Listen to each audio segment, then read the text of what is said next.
ओम नमः शिवाय। घोर प्रलय प्रचंड रुद्राय नीलकंठाय नमः। ओम नागेंद्र हराय नमः शिवाय। ओम श्री रामाय नमः। सभी लोगों को जय श्री राम, जय हनुमान जी महाराज की। बहुत सारे लोगों के कमेंट आए थे और टेलीग्राम में भी कई लोगों ने संपर्क किया कि शिवरात्रि को ऐसा कौन सा मंत्र भगवान शिव का जप किया जाए या उसकी साधना करी जाए कि जो सर्वगुण संपन्न हो, सभी प्रकार की व्याधियों से मुक्ति दिला दे। चाहे भूत व्याधि हो, ब्रह्म राक्षस व्याधि हो, सर्व ग्रहों की व्याधि हो, बेतालों की व्याधि हो, शाकनी डाकनी की व्याधि हो, इसके अलावा रोगों की व्याधियां हो, धन की कमी हो, नकारात्मक ऊर्जा का प्रभाव हो, सर्वगुण संपन्न मंत्र की विधि विधान हम आज आपको बताने वाले हैं। 8 तारीख को शिवरात्रि है और हिंदू धर्म में यह दिन विशेष माना जाता है। भगवान शिव की आराधना करने के लिए, तंत्र मंत्रों की साधना करने के लिए भी, अघोर साधना करने के लिए भी तमाम प्रकार की इस दिन साधनाएं होती हैं और भगवान भोलेनाथ प्रसन्न होकर अनेक अनेक प्रकार के वर लोगों को प्रदान करते हैं। किसी को रोग मुक्ति प्रदान करते हैं, किसी के घर में धन का भंडार भर देते हैं, किसी को कुछ ऐसी सिद्धियां देते हैं कि उसका जीवन धन्य हो जाता है। स्वयं का तो उसका कार्य हो ही जाता है, उन सिद्धियों का वह परोपकार में भी प्रयोग करता है, लोगों की भलाई करता है। इसलिए शिवरात्रि विशेष मानी जाती है। शिवरात्रि के दिन के जो सवाल थे कई लोगों के कि इस दिन के लिए कौन सा मंत्र प्रयोग किया जाए, तो देखिए अनेक मंत्र हैं भगवान शिव के। आप किसी भी मंत्र का प्रयोग कर सकते हैं। हमारे चैनल पे बहुत सारे शिव जी के मंत्र हैं, अघोर मंत्र हैं, रुद्र मंत्र हैं। चाहे आप किसी भी मंत्र की साधना करें तो सभी की आप शिवरात्रि में साधना कर सकते हैं। लेकिन आज हम एक अलग मंत्र है जिसकी साधना या इसका जप कैसे करना चाहिए, इस बारे में हम आपको बताने वाले हैं। शिवरात्रि के दिन प्रयास ही करना चाहिए कि हम व्रत रहें, तो सुबह सुबह बढ़िया स्नान करके, स्नान ब्रह्म मुहूर्त में ही करें और ब्रह्म मुहूर्त में स्नान करने के बाद भगवान सूर्य को सर्वप्रथम जल अर्पण करें। उसके बाद भगवान भोलेनाथ की पिंडी पर जल अर्पण करें। जल अर्पण करने के बाद उनके ऊपर धतूरा, मदार, पुष्प, धूप, दीप, नैवेद्य, ये सारी चीज़ें अर्पण करने के बाद भगवान की आदि परिक्रमा लगाएं। भगवान की आदि परिक्रमा लगाने के बाद भगवान को जल कैसे चढ़ाया जाता है ये देख लीजिएगा इंटरनेट पे कि शिवरात्रि को भगवान को जल कैसे चढ़ाया जाता है, उसमें आपको विधि विधान मिल जाएगा। इतना सब करने के बाद आप चाहें तो इस मंत्र की जो जप माला है वह मंदिर में कर सकते हैं, नहीं तो आप अपने घर में भी इस मंत्र की जप माला कर सकते हैं। इस मंत्र का जापन करने से यह मंत्र अपने आप में ही सिद्ध हो जाता है। वैसे शिव जी के अधिकतर मंत्र अपने आप में स्वयं सिद्ध होते हैं पहले से ही, लेकिन उनकी शक्ति जगाने की आवश्यकता पड़ती है। तो जैसे ही इस मंत्र का आप जापन शुरू करते हैं, आपके अंदर एक अनोखी ऊर्जा का संचार पैदा हो जाता है, जिससे आपके शरीर में व्याप्त तमाम प्रकार की नकारात्मक ऊर्जा शरीर से बाहर निकल जाती है। लेकिन जप करने के देखिए अपने अपने विधान होते हैं, वो विधान हम थोड़ी देर से आपको बताते हैं। उससे पहले आप मंत्र श्रवण कर लीजिए कि हम कौन से मंत्र का आप बताने वाले हैं, तो सुनिए। ओम नमः शिवाय। घोर प्रलय प्रचंड रुद्राय परमित विक्रमाय घोर रुद्र मंत्राय सर्वग्रहोच्चाटनाय सर्वजन वशीकरणाय सर्वतोमुखमां रक्ष रक्ष शीघ्रं हुं फट् स्वाहा। ओम छं चीं छं छौं छः। ओम ह्रां ह्रीं ह्रूं ह्रौं ह्रौं ह्रः। स्वर्ग मृत्यु पाताल त्रिभुवन संचरित देवग्रहाणं दानवग्रहाणं ब्रह्म राक्षस ग्रहाणं सर्ववत ग्रहाणं सर्ववेताल ग्रहाणं शाकिनी ग्रहाणं डाकिनी ग्रहाणं सर्वभूत ग्रहाणं कामनी ग्रहाणं सर्वपिंड ग्रहाणं सर्वदेश ग्रहाणं सर्वपशमार ग्रहाणं हन हन हन भक्षाय भक्षाय विरूपाक्षाय दह दह दह। ओम फट् स्वाहा। ओम नमः शिवाय नीलकंठाय नमः। इस तरह का देखिए मंत्र है। मंत्र यह हमारे चैनल पर श्रवण के लिए उपलब्ध है, तो आप इस मंत्र का श्रवण कर सकते हैं। चलिए इस मंत्र को कंठस्थ कर लीजिएगा। नहीं कंठस्थ कर पाते हैं तो मंत्र को डिस्क्रिप्शन में हम लिख रहे हैं, तो देख देख के पढ़िएगा, उसका स्क्रीनशॉट ले लीजिएगा या कागज पेन में उसको लिख लीजिएगा। देख देख पढ़िएगा, कुछ समय तक आप इसे पढ़ेंगे, जप के माध्यम से पढ़ेंगे। माला हाथ में ले लीजिएगा, सामने कागज में रख लीजिएगा और ये मंत्र लिख लीजिएगा। तो देख देख के ही पढ़िएगा, कुछ क्षण तो आपको यह कंठस्थ हो ही जाएगा। एक माला पूरी होने से पहले ही कंठस्थ हो जाएगा। और मंत्र कंठस्थ होने के बाद आप इसकी जाप कर सकते हैं। जाप करने के लिए आप घर में भी इस मंत्र का आप जाप कर सकते हैं, शिव मंदिर भी कर सकते हैं, भैरव मंदिर में भी कर सकते हैं और किसी देवी के मंदिर में भी कर सकते हैं, जैसे कालिका माई के मंदिर में, मेरली माता के मंदिर में।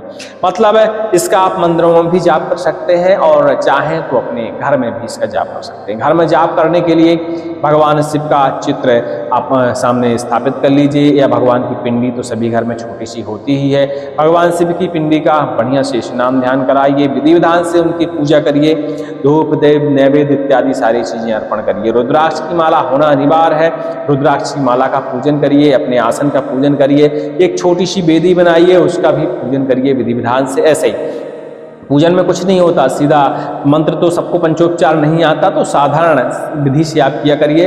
वेदी को पहले स्नान करा दिया, फिर उसके ऊपर थोड़ा सा अक्षत वगैरह डाल दिए, तिलक कर दिया, पुष्प अर्पण कर दिए, फूलमाला अर्पण कर दी, थोड़ा सा नैवेद्य अर्पण कर दिया, धूप दीप दिखा दिया, पानी ऊपर से अर्घ दिया, बस इतनी सी तो पूजा होती है। चाहे देवी की कर लीजिए, चाहे देवता की कर लीजिए, या वेदी की कर लीजिए, माला, सभी की पूजा लगभग सेम ही होती है। तो जो आपको आता है उस स्तर से आप वेदी की, माला की, भगवान शिव की पूजा करिए।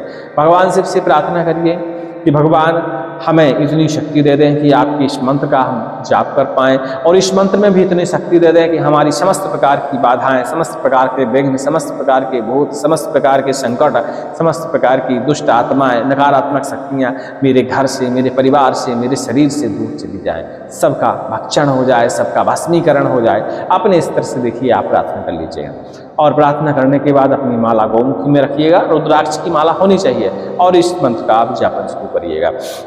आप देखिए इसका संख्या विधान नहीं है, आप अपने समय अनुसार कर सकते हैं। वैसे मेरा मानना ये है कि इस मंत्र की आप यदि 11 माला करते हैं तो अति उत्तम है, लेकिन जरूरी नहीं है कि आप 11 माला करें। अब भाई देखिए सबके पास समय नहीं होता, सबके पास बैठने की लंबे समय तक क्षमताएं नहीं होती, सबकी अपनी अपनी परेशानियां होती हैं। भगवान से थोड़े से में भी प्रसन्न हो जाते हैं, वो अधिक करने पर भी प्रसन्न नहीं होते। वो तो आपकी मन की भावना के ऊपर निर्भर करता है कि आप जिस समय जाप कर रहे हैं उसमें अपनी भावना क्या रख रहे हैं। तो भगवान शिव का जब आप जाप करें तो भगवान शिव का चित्र आपके दिमाग में छपा हुआ होना चाहिए, कि एकदम सामने एकदम गूंजे, कि उनके गले में नाग है, सुंदर सा मुख है, जटाएं हैं, जटाओं में गंगा जी बह रही हैं। अपने स्तर से अपने ख्याल में, दिमाग में भगवान शिव का चित्र स्थापित करिए। जब मंत्र कंठस्थ हो जाए तब, क्योंकि एक माला तो आपका ऐसे ही गुजर जाएगा, पहली बार आप मंत्र सुन रहे हैं तो कंठस्थ नहीं हो पाएगा, तो एक माला तो आपका ऐसे ही गुजर जाएगा, एक माला होते होते आपका मंत्र कंठस्थ हो पाएगा। उसके बाद दूसरी माला से आप ध्यान शुरू करिए, और ध्यान करने के बाद मंत्र का जापन भी करिए और माला भी खिसकाइए। और माला खिसकाने का तरीका होता है इन उंगलियों का प्रयोग करना, इसका प्रयोग नहीं करना होता, ठीक है। तो ध्यान दीजिएगा, हम किसी और वीडियो में बता देंगे, नहीं तो आपको पता ही होगा कि माला कैसे जपी जाती है। तो माला बढ़िया शुरू कर दीजिए। आप चाहें तो इसकी 11 माला करिए, लेकिन जितना भी आप जाप करें उसका 10% आपको हवन करना है।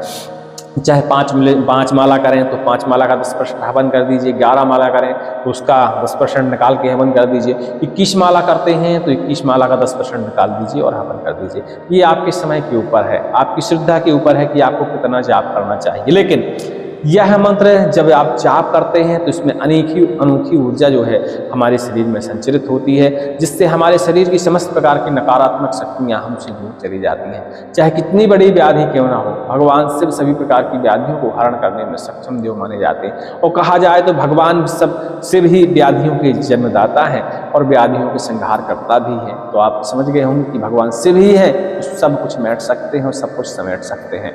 भगवान शिव का सच्चे मन से ध्यान करते हुए शिवरात्रि के दिन आप यह क्रिया कर सकते हैं।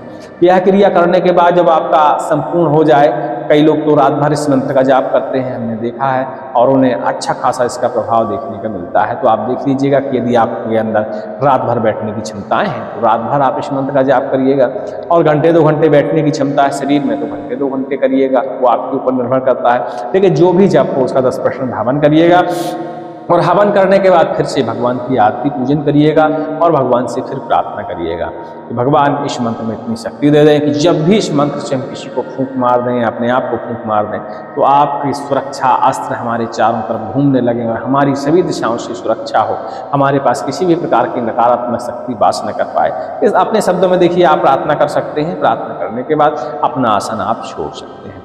दूसरे दिन से आप इस मंत्र का प्रयोग भी कर सकते हैं। जैसे कोई असाध्य समस्या है, असाध्य रोग है, असाध्य बाधा है, भूत प्रेत की बाधा है, तंत्र की बाधा है, इस मंत्र को सीधा आपको पढ़ना है। थोड़ा सा जल ले लेना है, उसमें 2-4 बूंद गंगा जल की भी डाल लेना है। भगवान शिव का पूर्ण मन से ध्यान करना है और मंत्र को उसको पढ़ना है। जल में फूंक लगानी है और जल को थोड़ा सा भगवान शिव को मन ही मन अर्पण कर देना है और बाकी जल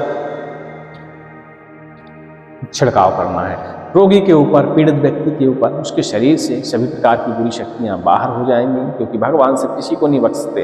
भगवान को लगता है कि कहीं गलत है तो गलत है और सही है तो सही है। तो यदि बुरी शक्तियां हैं तो उनका तत्काल ही नाशन हो जाएगा, शरीर से भड़बड़ा के सारी शक्तियां बाहर निकल जाएंगी। बस इतना ही इस मंत्र का प्रयोग है। प्रयोग तो इस मंत्र के अनंत है, कई लोग अलग अलग तरह से साधना करते हैं। वैसे भी यह मंत्र पूरा नहीं है।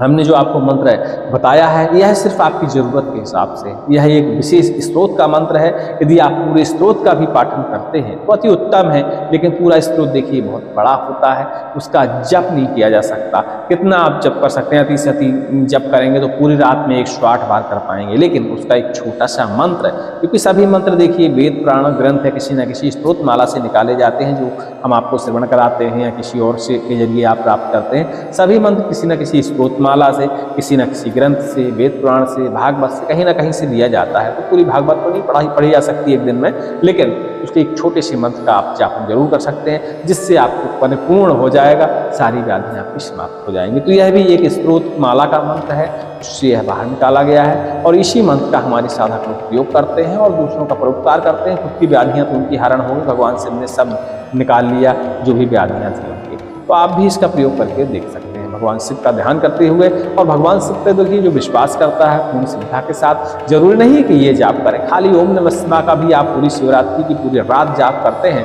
उतने में ही आपके शरीर के अंदर इतनी भयंकर ऊर्जा पैदा हो जाएगी कि आप किसी भी व्याधि के सामने खड़े हो जाएंगे तो व्याधि भस्म हो जाएगी। वो आपके ऊपर निर्भर करता है। जरूरी नहीं है कि जो मंत्र हम बताते हैं उसी का आप पालन करें, विधि विधान से करें। छोटे से मंत्र का आप करें, ओम नमः शिवाय का जाप कर लें, ओम श्री रुद्राय नमः इसका जाप कर लें, ओम श्री नीलकंठाय नमः इसका जाप कर लें। और बाकी हमने अघोर मंत्र तो आपको बता ही दिए हैं, 2 मंत्र बता दे हैं। पहले भी हमने वीडियो बनाया था, उसमें भी एक अघोर मंत्र का जिक्र था। ये भी एक प्रकार का अघोर मंत्र ही है, इसका भी आप जापन कर सकते हैं। लेकिन इसके परिणाम इतने अच्छे मिलते हैं कि जब भी इस मंत्र का आप जाप करते हैं और इस मंत्र का प्रयोग करते हैं तो आज तक ऐसा देखा नहीं गया कि किसी व्यक्ति को इस मंत्र से निराशा हाथ लगी हो, उसका कार्य हो ही जाता है किसी न किसी तरह। सभी लोगों को जय श्री राम, जय हनुमान जी महाराज की। और कल शिवरात्रि है तो ये वीडियो हम आज ही रिलीज करने वाले हैं, ध्यान से देखिएगा और ध्यान से का पालन करिएगा। मंत्र की दिक्कत है तो मंत्र कुछ क्षण देख के पढ़िएगा और जब कंठस्थ हो जाए तो आप बिना देखे आंख बंद करके भगवान शिव का ध्यान करते हुए मंत्र का जापन करिएगा। भगवान कल्याण करे और आपकी इच्छाओं की पूर्ति करे, सभी प्रकार के विघ्न विपत्तियों का हरण करे। ओम श्री नीलकंठाय नमः।